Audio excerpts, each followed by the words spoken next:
Dans des moments comme celui-ci, nous ne faisons pas que pleurer une perte. Nous nous souvenons, nous rendons hommage à un homme qui fut bien plus qu'un présentateur télé, une voix de confiance, un visage familier dans les foyers français, et un pilier du journalisme public. Daniel Bilalian, figure emblématique de France Télévisions, nous a quittés à l'âge de 78 ans. De ses débuts comme journaliste régional à son rôle de directeur des sports, il a marqué des générations par son professionnalisme, sa droiture et sa passion pour l'information. Dans cette vidéo, nous vous invitons à découvrir le parcours d'un homme d'exception, un homme qui a su informer, inspirer et transformer le paysage médiatique français. Comment ont commencé les premières années de Daniel Bilalian, et qu'est-ce qui l'a influencé? Né le 10 avril 1946 à Paris, dans une famille modeste d'origine arménienne, Daniel grandit avec des valeurs fortes, travail, culture et vérité. Très jeune, il développe une passion pour la lecture, l'actualité et la politique, une curiosité naturelle qui le conduira au journalisme. Y a-t-il eu des mentors qui ont joué un rôle décisif dans sa formation? Oui, ses débuts dans la presse régionale lui ont appris l'humilité et la rigueur. Mais ce sont les grands noms du journalisme d'après-guerre, comme ceux du Monde ou de l'Express, qui ont nourri son idéal de l'information au service du public. Comment Daniel Bilalian s'est-il imposé dans le paysage médiatique français?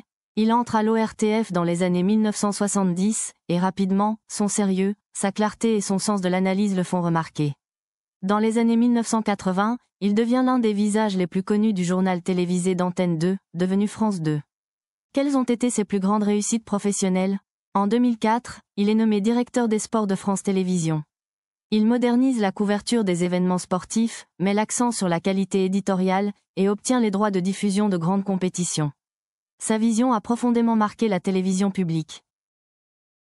Qui était Daniel Bilalian en dehors des caméras? Discret et réservé, il était aussi profondément humain.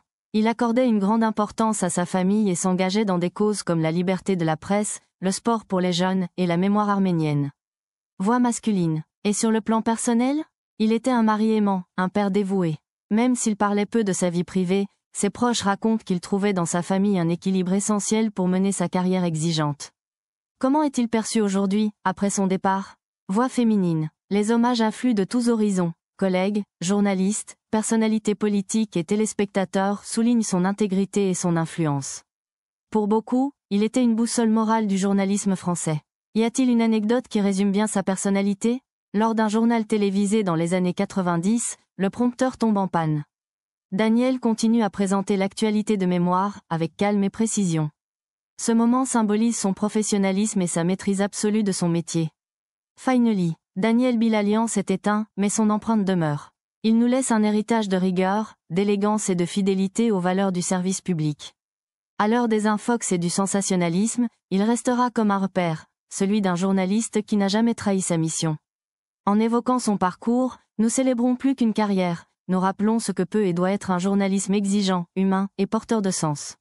Merci, Daniel, votre voix s'est tue, mais votre exemple continuera d'inspirer.